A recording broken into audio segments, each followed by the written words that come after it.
We'll bring it to a boil. Then into a 450-degree oven for about 8 minutes.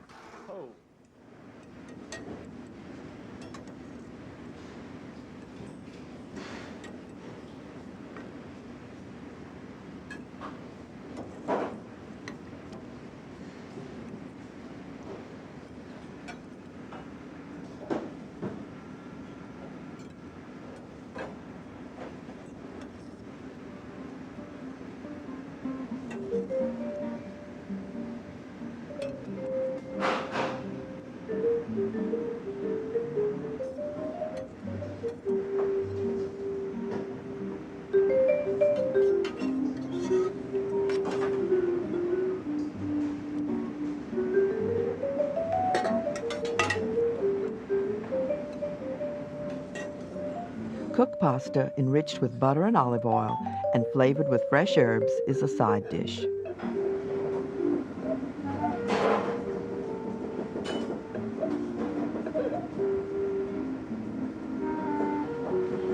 The cooking liquid with diced tomato and olives serves as a sauce to finish.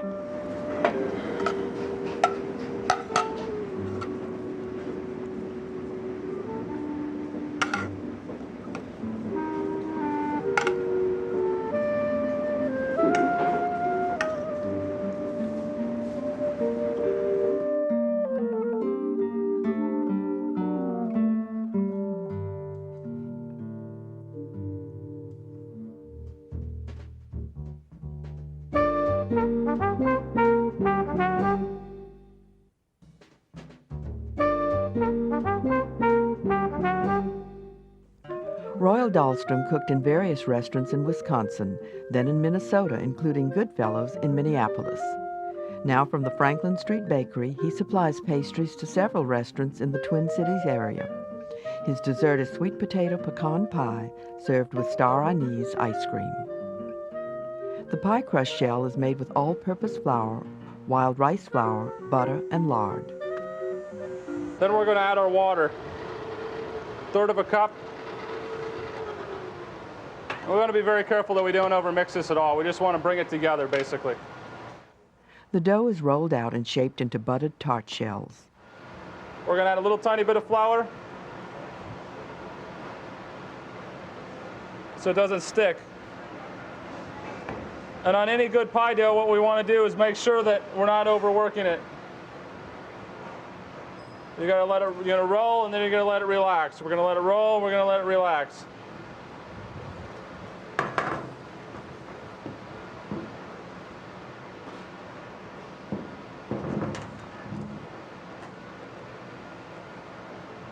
Basically, we're going to cut the pie dough out kind of like a tart shell. We're going to lift the dough out, and we're going to lightly press it into the rings, taking off the excess with the back of my finger. From there, we're going to set those aside and let those relax. Our next step in the pie is to make the sweet potato filling. In the filling, we're going to use our prepared sweet potatoes, and what we've done is we've boiled these with a little tiny bit of salt and then whipped them up. We're going to add that to the bowl.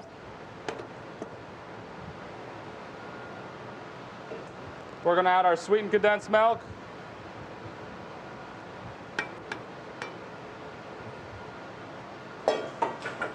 We're going to add our sugar. And then we're going to add our spice. Nutmeg,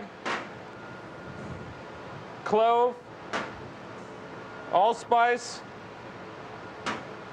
ginger, and a touch of cinnamon.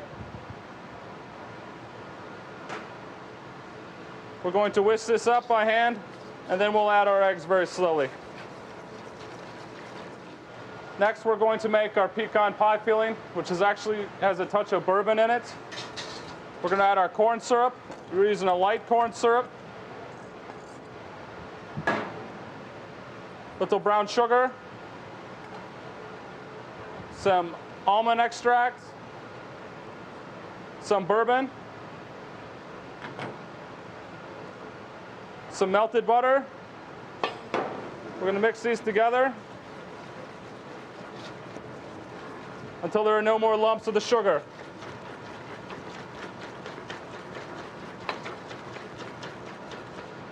Then we're going to add our eggs.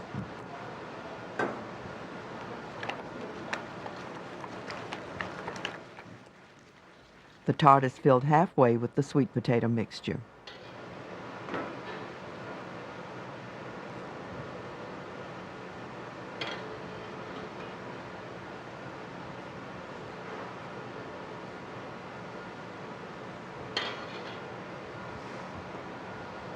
Then we're going to lay our pecans down.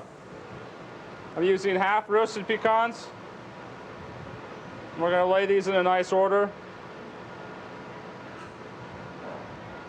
around the pie.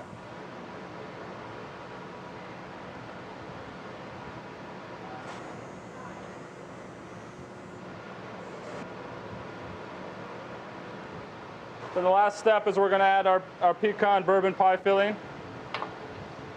over the top.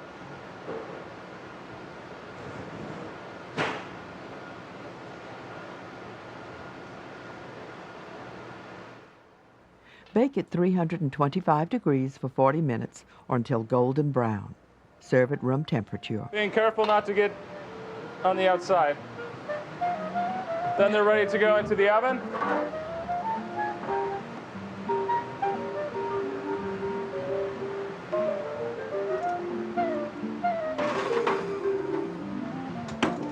Here we have the pies are done. We're going to tip them upside down, give them a little tap, and take them out.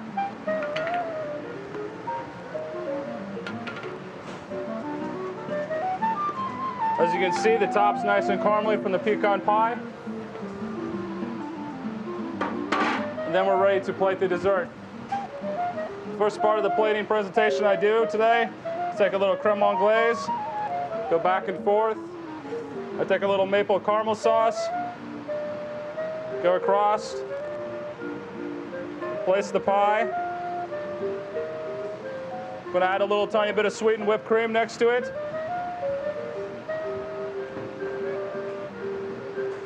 We're going to place some star anise ice cream next to it.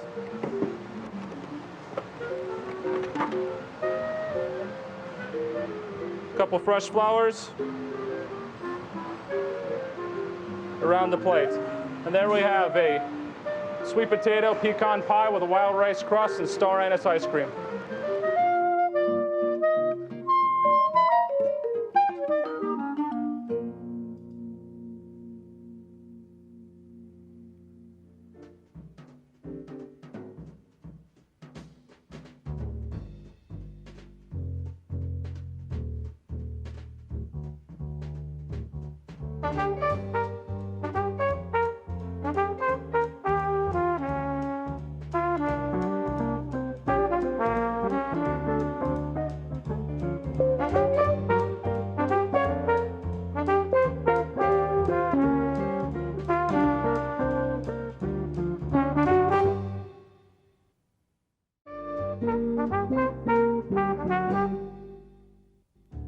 Welcome to Great Chefs, a culinary tour of the United States featuring some of the country's finest chefs.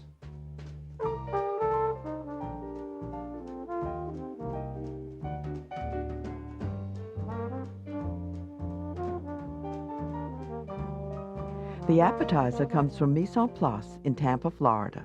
Chef Marty Blitz cooks lobster cassoulet with the mayonnaise-like sauce roux, which contains saffron. Louis Osteen does the entree from Charleston, South Carolina. It's pan-fried grouper with rice that includes poblano chilies and served with shiitake mushrooms. For dessert, we go to Brightson's in New Orleans. Frank Brightson prepares pound cake containing roasted pecans and sabayon containing champagne.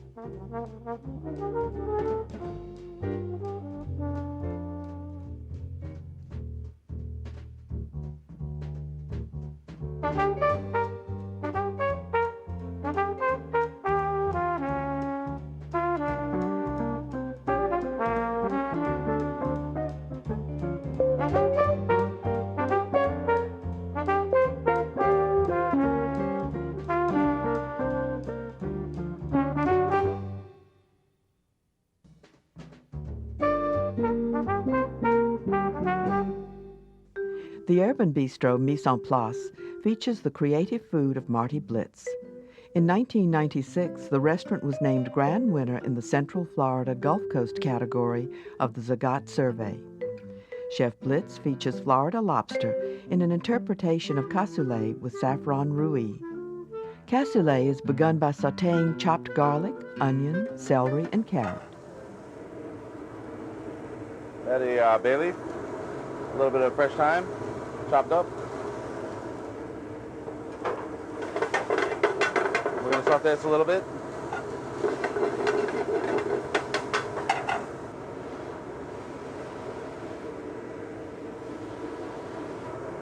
Okay, we'll add our tomato paste.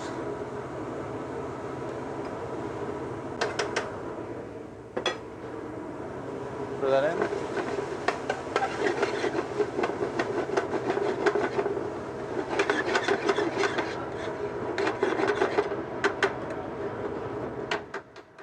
This mixture cooks for about 5 minutes. Okay, with the glaze, some white wine. Let that reduce by half.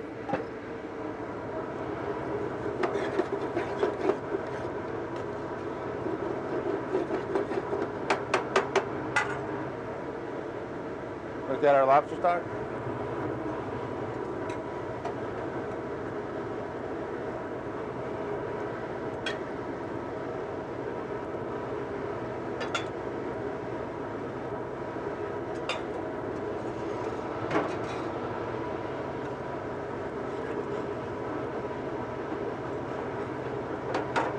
And our white beans. The white beans are pre-cooked.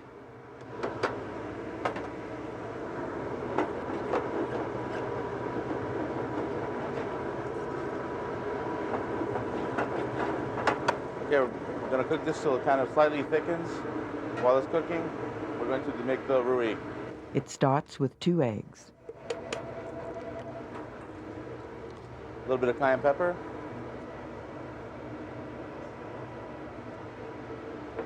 Touch of Dijon mustard.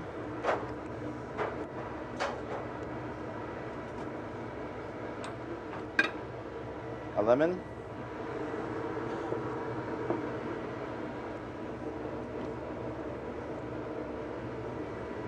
Okay. A little bit of salt and pepper. And a little fresh garlic. All right. Okay.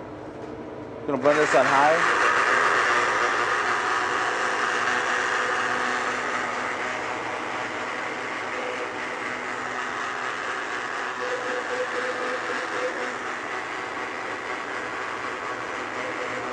And we'll slowly add the oil.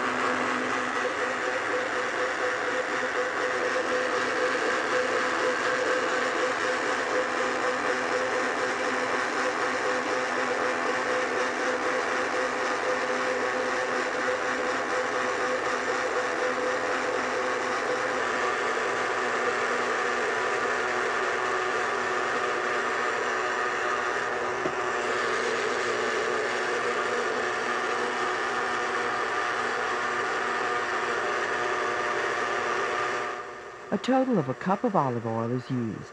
Then a pinch of saffron, which has been dissolved in hot water, is added. Then we'll add saffron.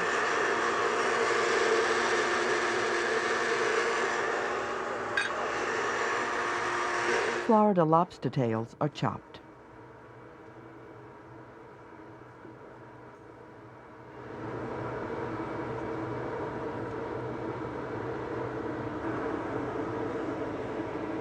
Lightly season the lobster. A little salt, pepper, garlic.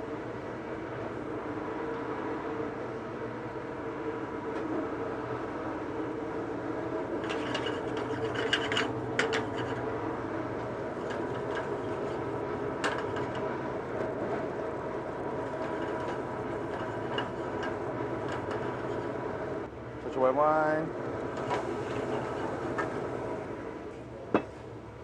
Tomatoes. Chopped parsley. At this point, we'll mix some of our beans with the lobster.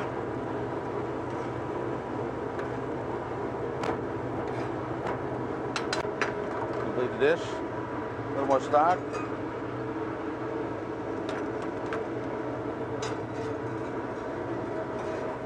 We'll add our lobster. Reserving some on the side for garnish.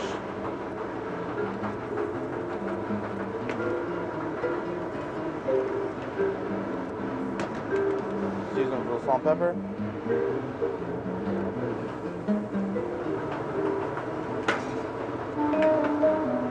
Fresh cracked black pepper.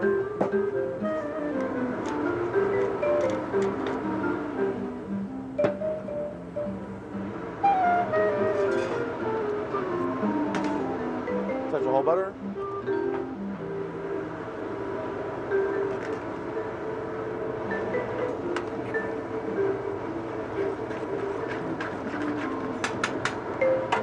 The chopped parsley.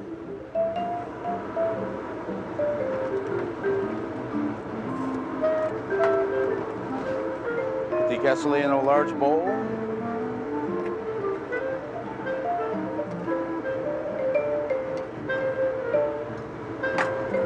Little lobster in the center. Little chopped tomato. Arbory. Just a drizzle over the top.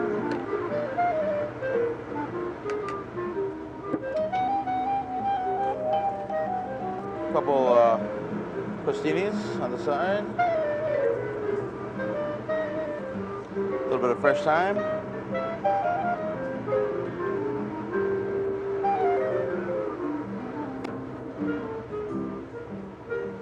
little bit of parsley on top.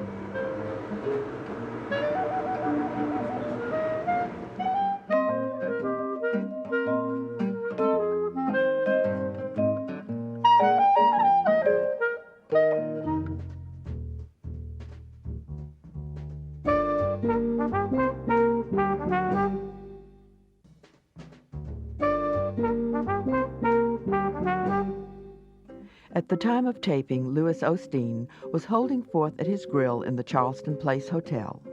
He has since opened a 115-seat restaurant in Charleston and plans another operation in Charlotte, North Carolina.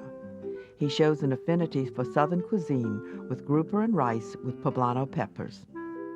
Well, the first thing we do is we put a little butter in the pan to warm, into which we're going to, or with which we're going to saute the rice.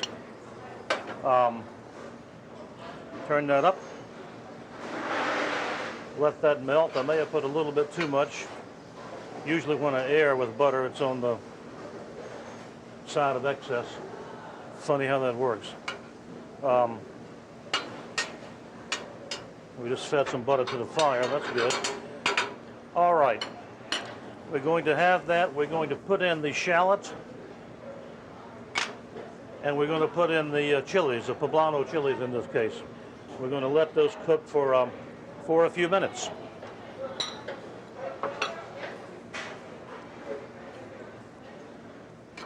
We will give them a stir.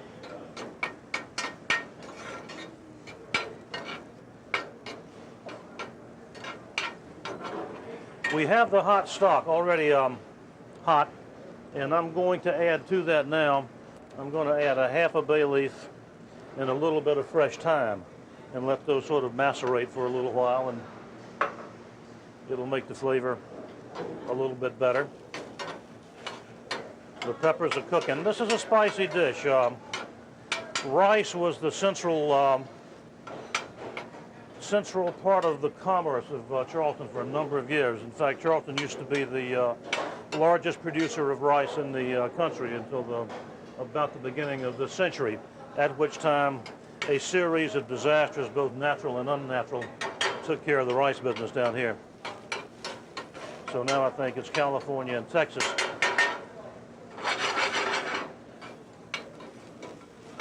There's only one producer of Carolina Gold, a small farm in South Carolina that makes the old rice the old way. All right, that's cooked. Now we're going to add the rice.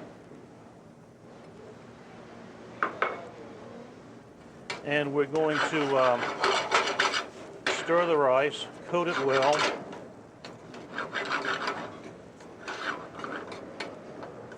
Let that cook for 2 or 3 minutes. I'm going to begin to reduce the heat a little bit because shouldn't be too hot at this point.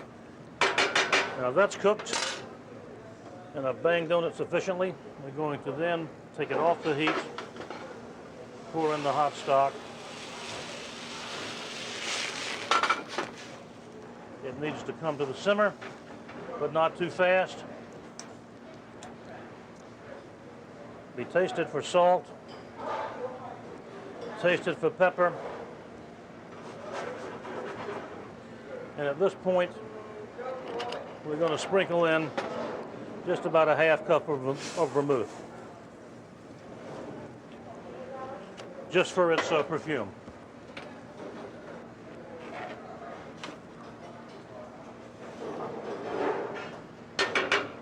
This is going to come back to the simmer.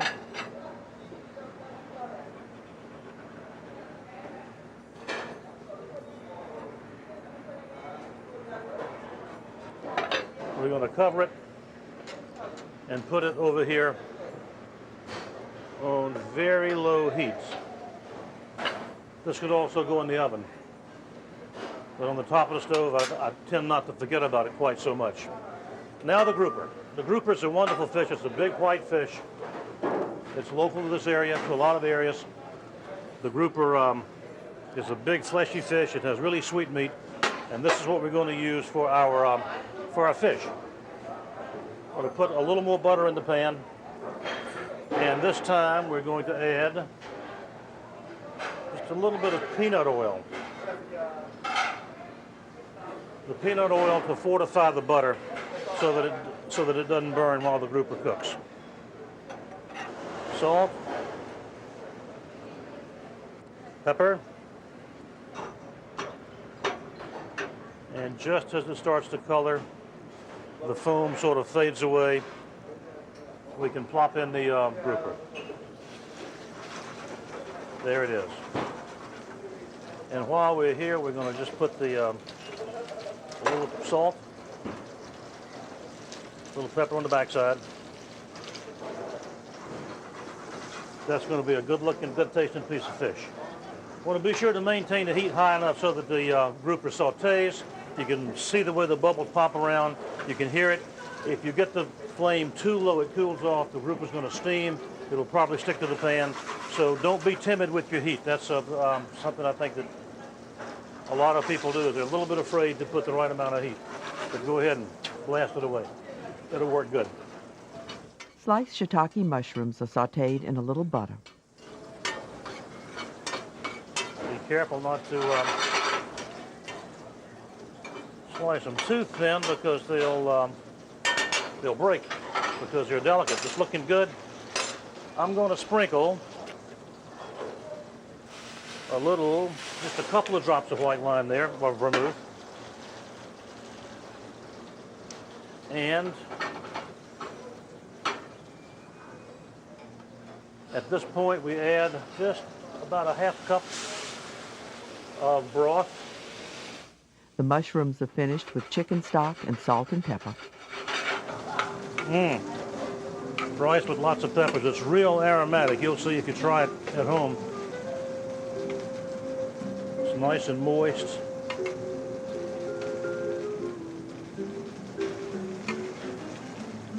I guess you put as much or a little as you like. Next we take the grouper out.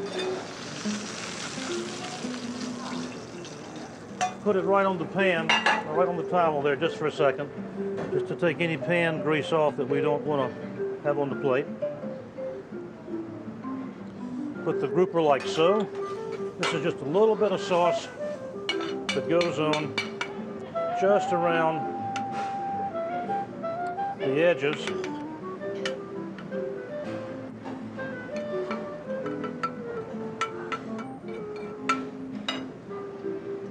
And so, there is our grouper.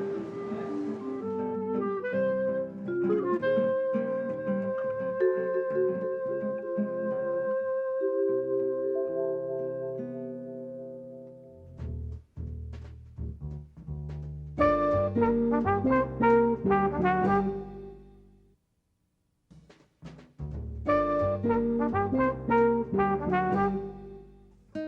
Brightson is one of New Orleans' premier chefs. His modest restaurant at the River Bend is home to some of the most creative Creole Cajun-based food in the area. He is a perennial nominee for the Beard Society's Best Chef Southeast and shows why with this dessert, pecan pound cake and sabayon. And we're going to make our pound cake first. We're going to start by mixing our wet ingredients in this bowl. We add some milk, 3 eggs, vanilla extract, and then lightly combine these. And then in a separate bowl, we're going to mix our dry ingredients. We've got some sifted cake flour, granulated sugar, baking powder, a pinch of salt, and some finely chopped lemon zest, which I think is a really great flavoring agent for pound cake. And we're just going to mix up our dry ingredients.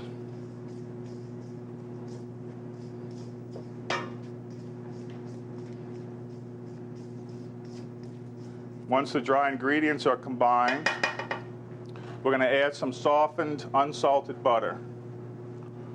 I'm going to add this in small batches.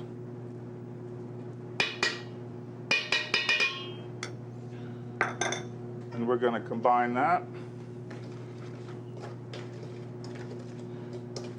Now we're going to add about half of our egg mixture to the dry ingredients. And we're going to blend this just until the dry ingredients are moistened. Now, of course, you can do this in an electric mixer if you like, but since we're just doing one cake, we'll do it by hand. You can see the egg mixture is absorbing all the flour and dry ingredients. Whip that butter a little bit. And we'll add the rest of our egg mixture in 2 batches. About another half. And then you want to whip the eggs between each addition.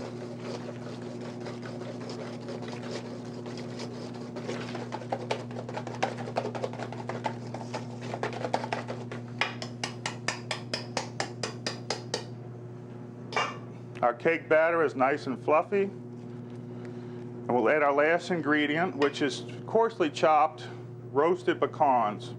Always roast your pecans when you're doing a recipe like this because it really brings out the flavor. Just fold the pecans in. The loaf pan is buttered and floured. Bake at 350 degrees for about an hour. Halfway through baking, cover the pan with foil.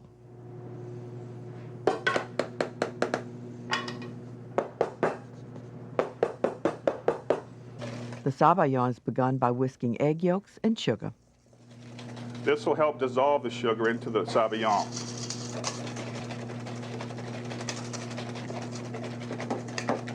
And you can see how the egg yolks have gone from a deep golden color to a pale yellow. That's what you're looking for. Now we're going to add our champagne.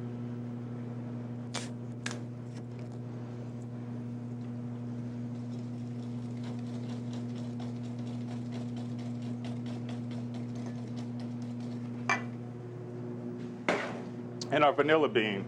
Now when you're cooking with vanilla bean, you want to split the bean and then add that to the mixture. And that'll release the flavoring, the seeds inside the bean. We'll get this combined. And then this mixture cooks over a double boiler until it becomes thick and frothy.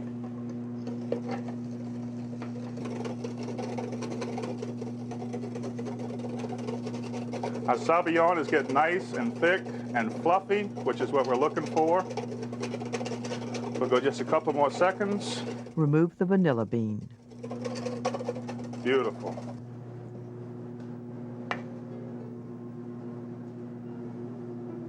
Nice and fluffy. And you can use whatever berries you find that are in season. Today we have strawberries and raspberries. I like to slice the strawberries.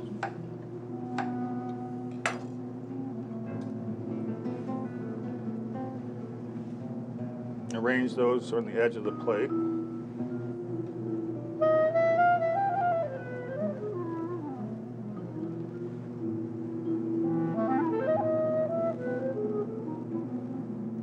Fresh raspberries also garnish.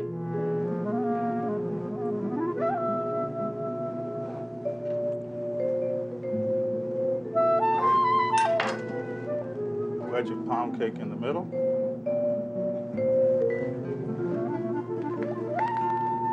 For garnish, we'll drizzle the berries with a little creme fraiche. And on the pound cake as well. Fresh mint.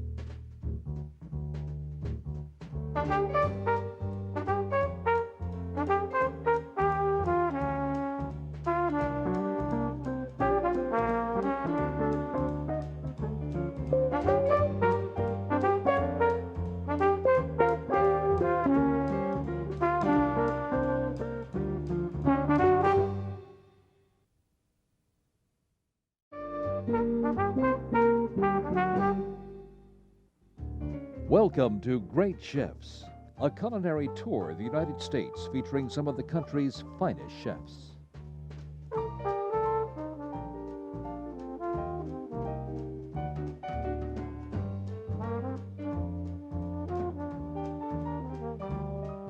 The first course today comes from Lily's in Louisville, Kentucky. The vivacious owner chef Kathy Carey offers molded grits filled with a country ham mixture served with morel mushrooms. Then from San Francisco, Ann Gingras offers an oriental rendition of quail. It is fried in a tempura-like batter, then served with a mandarin sauce containing blood orange juice. Finally, Robert Bruce prepares a rich chocolate torte from the Palace Cafe in New Orleans. Pay attention to his folding technique while preparing this souffle-like dessert.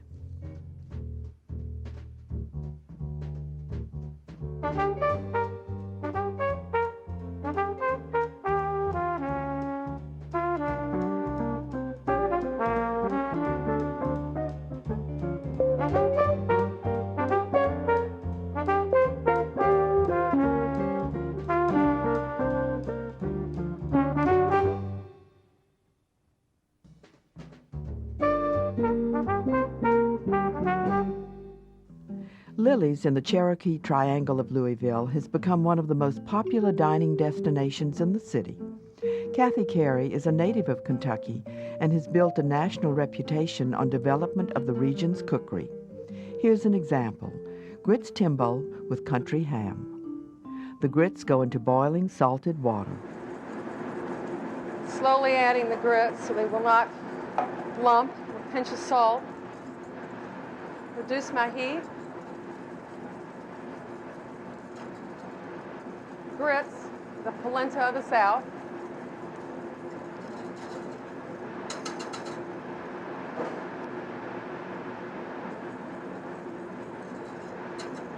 And back to a simmer.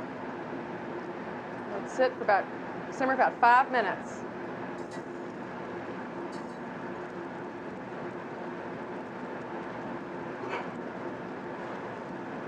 These are organic yellow grits.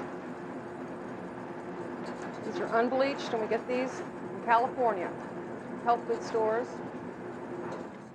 After the cooked grits have cooled down, I mold them very carefully into the muffin tin, pressing against the sides with my fingers to get an even width along the edges and to get enough of a bottom in the muffins so they will hold the filling which I will be putting in. With the knife, you can go across, because after they have cooled, carefully even it down so you'll have an even edge. They will sit evenly on the plate. Then with my hands, I pressed out the remaining grits to the diameter that I needed and used a cookie cutter to cut through to get the size I need to cover the top of the grit timbale. The filling includes softened diced leeks seasoned with a teaspoon of thyme and salt and pepper.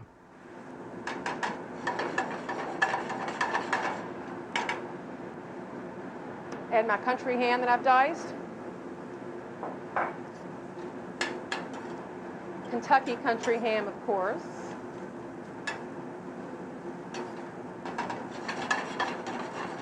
Let this cook for a minute, and then I will add my mustard and my cream.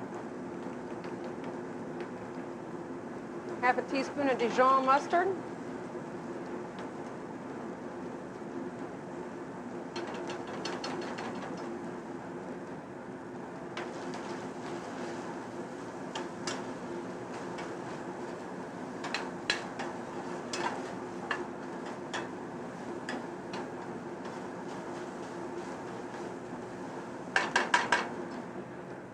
And into this I'll add my 4 tablespoons of heavy cream.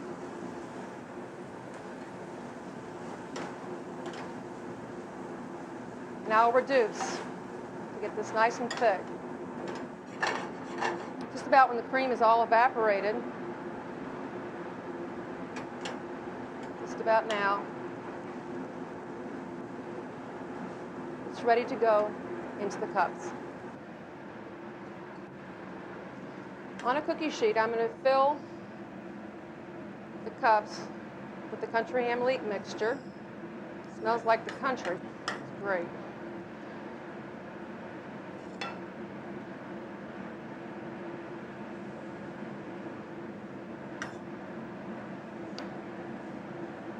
And then cap it with the lid.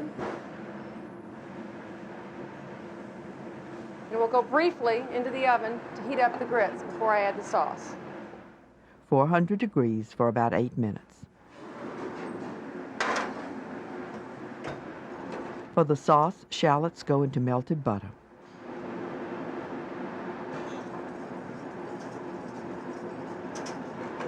Get a nice golden brown on those.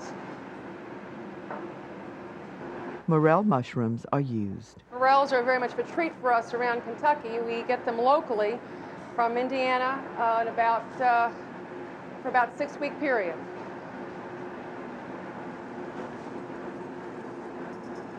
I like to caramelize the shallots a little bit to pull out the sugar flavor. It adds a much more intense flavor, I believe, to the morel sauce. But after your shallots have caramelized, I'm going to add the morels.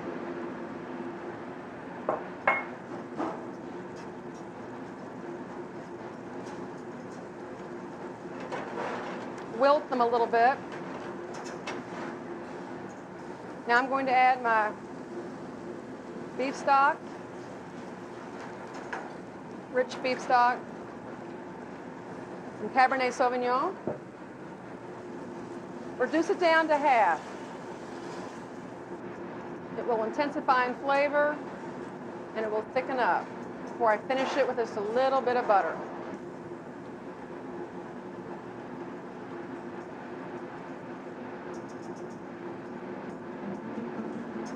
Finish it with a little bit of butter, 3 tablespoons of butter.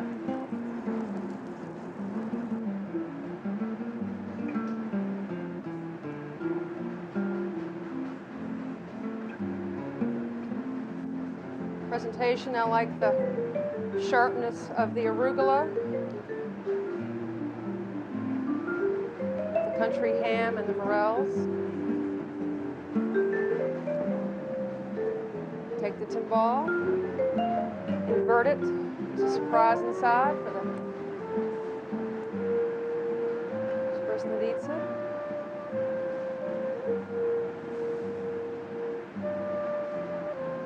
Deep-fried leek tops finish the presentation.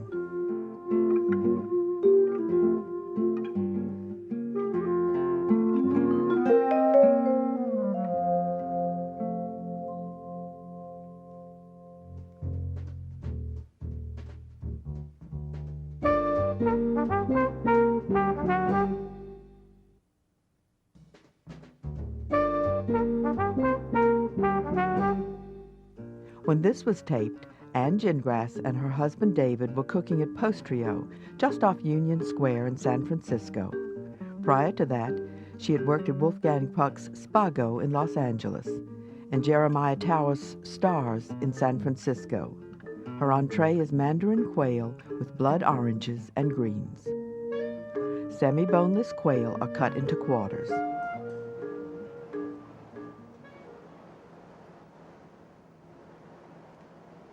Then marinated in red pepper flakes, garlic, and a little olive oil.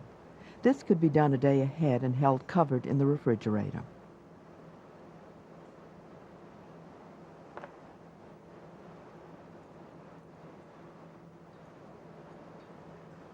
Okay.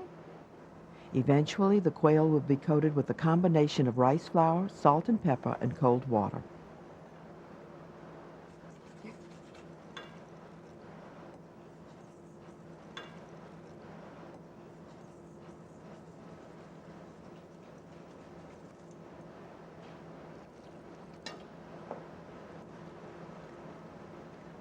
The sauce contains, among other things, plum wine.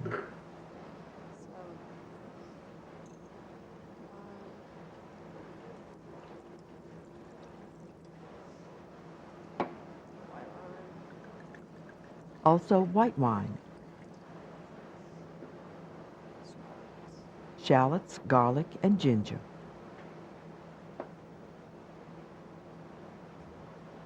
This goes over heat and is reduced to about half a cup.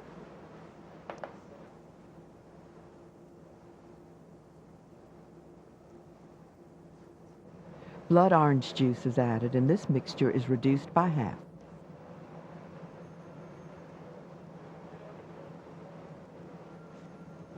The sauce is finished with highly reduced and gelatinous duck demi-glace. This mixture should reduce enough to coat the back of a spoon. After reduction, butter finishes the sauce.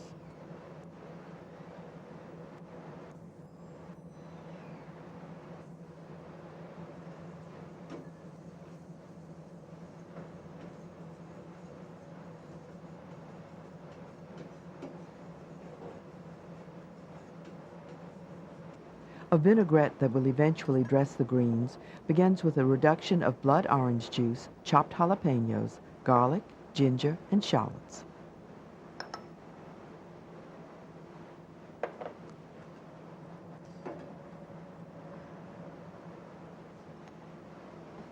After reduction, cool the mixture and proceed with the preparation of the vinaigrette. It's an emulsion containing red wine vinegar, salt and pepper, and olive oil.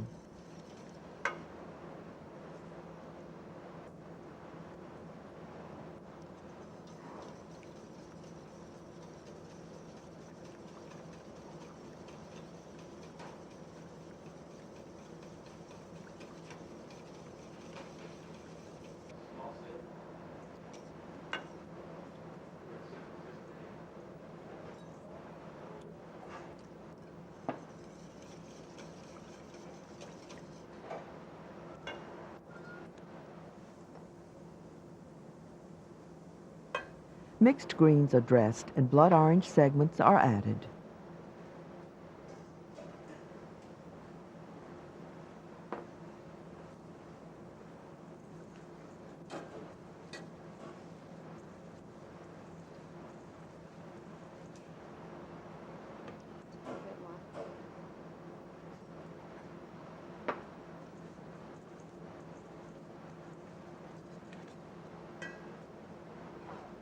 The plate contains endive leaves, blood orange segments, and the greens.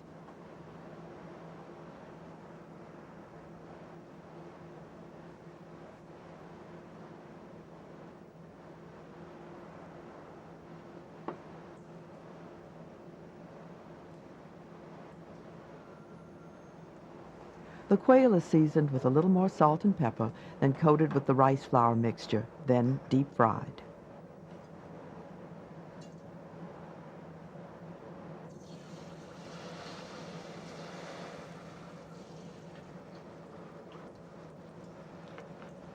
Holding the little bones, place in the hot oil halfway down for about 10 seconds before dropping. This prevents sticking. Also, drop away from your body to avoid burning yourself.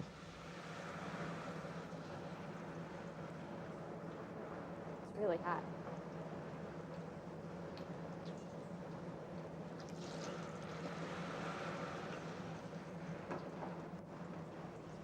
Deep fry about 5 minutes or until golden brown.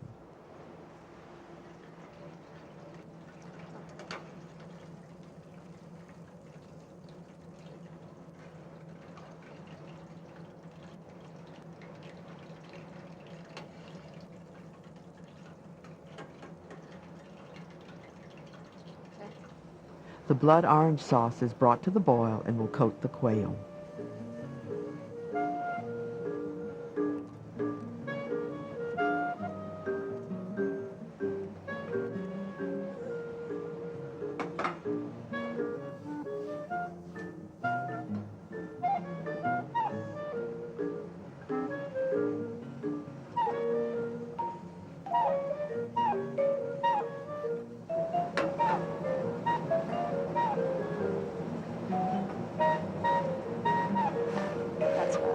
See how it coats it like that? That's what it should be.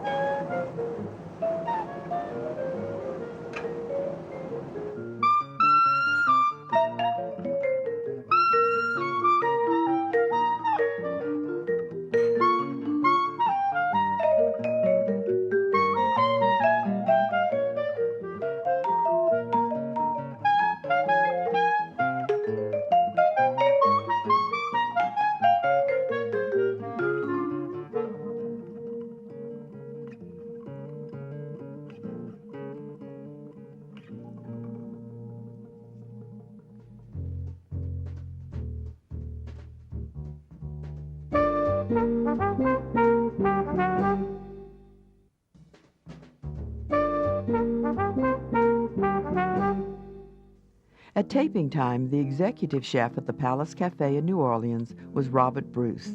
A native of the city, he grew up influenced by his mother's cooking.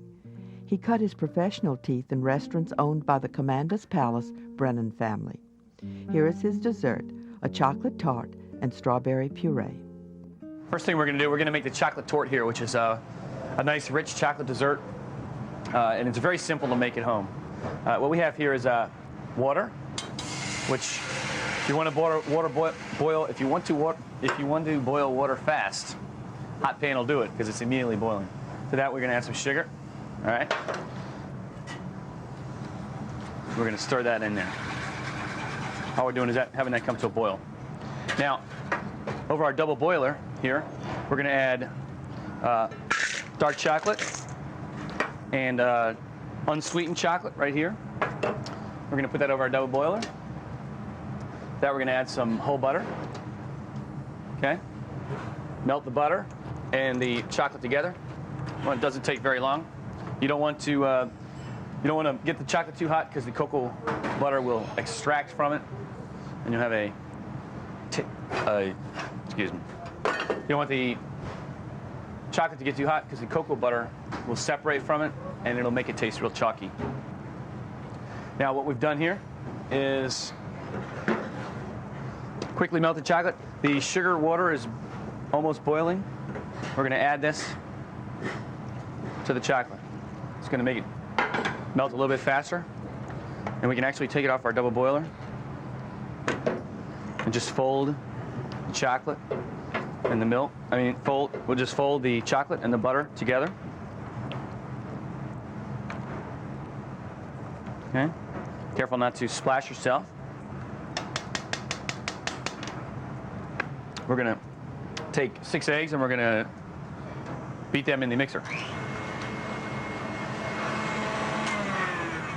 Okay. Move our eggs. We're going to put our egg mixture into the larger bowl. It's nice and frothy.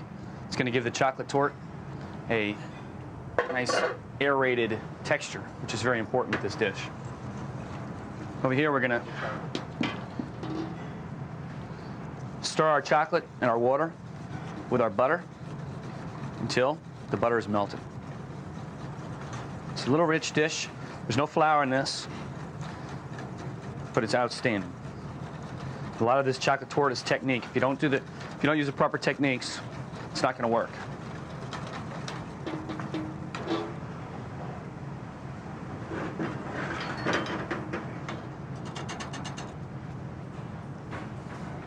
Be sure to use your rubber spatula to get all the good chocolate out of there.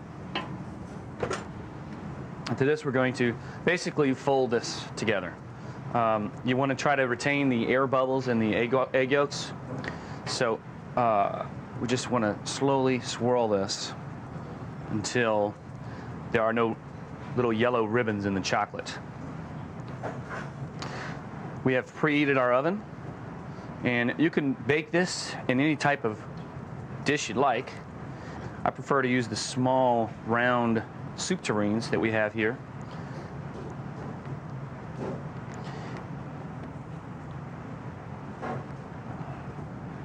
You have to be very patient when you're baking. You can't rush it. It's not necessarily for me. I'm patient, but it just takes too much time, this baking stuff. So we have our chocolate. It's nicely folded in with our egg yolks. Most of the swirls are out of there. Okay? And what we're going to do? Okay, what we're going to do is place our chocolate into our soup tureens. These soup tureens hold about 12 ounces, and you can do maybe 4 ounces or 6 ounces. It's really up to you how thick you want it to be. And to that, we have our oven preheated, 350 degrees. We have some scalding water here. We're going to carefully add the water to this because we want to bake this in a double water bath. No, we want to bake this in a water bath. That kind of maintains the heat a little bit more. Keeps the the chocolate from souffleing too much. We'll put that in the oven for approximately 35 minutes, 40 minutes. After the torts come out of the oven, we'd put them in the refrigerator for an hour or two, let them ice down. And then we're going to take our chocolate torte, and we're going to take our little paring knife, and we're going to just carefully cut around it. Be sure to put pressure against the side of the soup cup, okay? And then we're going to take our torch here. We're just going to burn the bottom of it a little bit to loosen it up. If you don't have a torch, you can stick it in some hot water. Me, I like the torch. Okay? What we're going to do is we're going to lift our plate up a little bit, set that on the side, and then just kind of plop, plop, say a Hail Mary, and then there it is. Okay? We're going to garnish it with some strawberry puree, which has a little bit of simple syrup added to it. Thank you, sir. Okay? Just so that it looks cute, you know. Me, I like to keep the food inside the rim of the plate. If you want to, you can put it all over the rim of the plate if you so desire. We're going to garnish that with some whipped cream, which we're going to start in the middle. Then we're going to go around, make a nice little design around the top of the chocolate torte. Okay? We're going to garnish that with some shaved chocolate. Just a little bit on top like that. Okay. Powdered sugar on top of that. A little highlight. We're going to put fresh mint, and we'll garnish that with some fresh berries. Very simple, very flavorful chocolate torte with strawberry sauce.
Welcome to Great Chefs, a culinary tour of the United States featuring some of the country's finest chefs.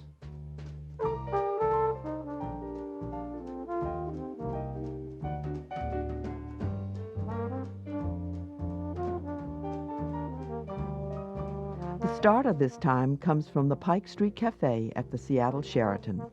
Thomas Kovacs prepares a croustillant of Dungeness crab. Note that he coats the crab with broken pasta. Then an entree is offered by Bradley Ogden in San Francisco. It is leg of lamb featuring a barbecue sauce that contains chipotle peppers and is a glaze for the lamb. The dessert is prepared in Orlando, Florida by Darrell Mickler. It is a Calvados souffle with cider sabayon. Note the use of a hollowed-out apple as a container.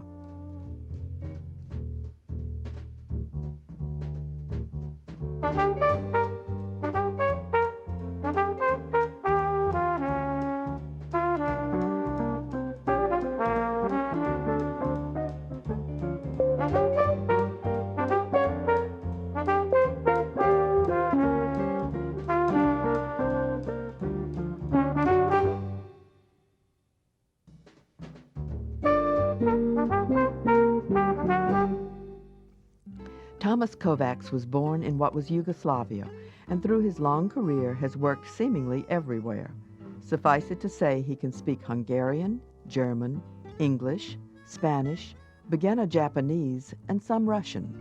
He sticks to English with his croustillant of crab served with a marionberry chutney. The first dish what I'm going to do is the croustillant of Dungeness crab meat with marionberry. Marionberry is a local berry. What's in is a very it looks like a boysenberry or a blackberry, very close to it, but much lighter color. Take the lamb crab meat and mix it up with warmed up goat cheese.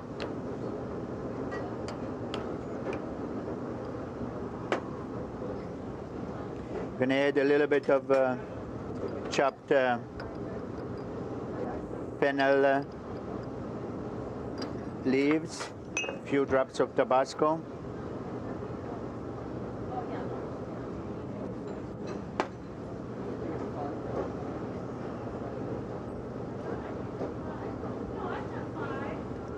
Just mix it up lightly so you see the cheese evenly divided in with the crab meat.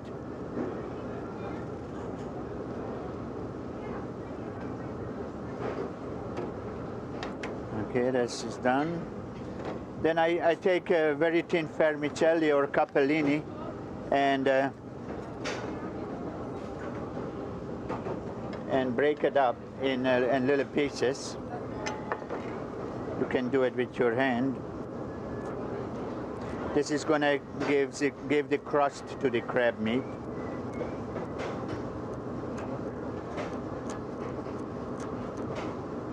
Okay. I'm going to form 4 small balls.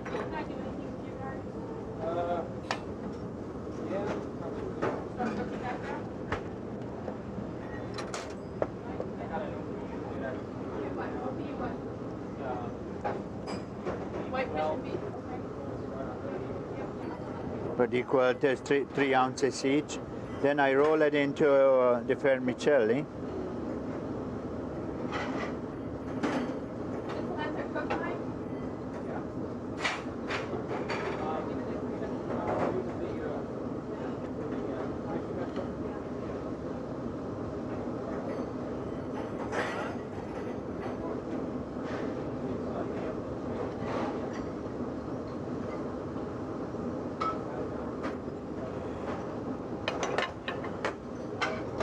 I take a skillet and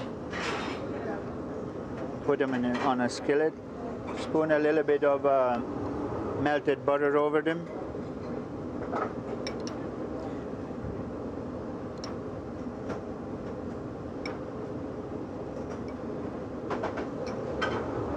And we put it in the oven. 400 degrees until the balls are light brown. Now the chef prepares a chutney. Gonna take a few 3 spoons of peanut oil it's a high resistance oil. Put some mustard seed and caraway seed on it, and put it on a hot stove, and wait until the seed starts to pop. In a few seconds, it's going to be ready.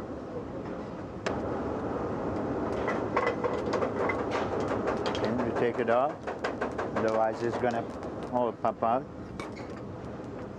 Add a little bit of turmeric.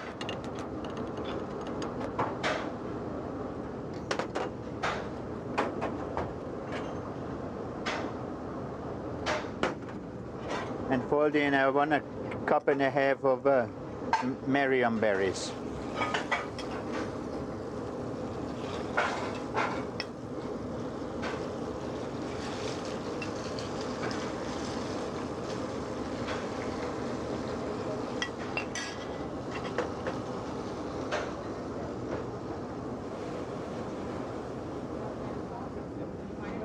Add a little bit of salt.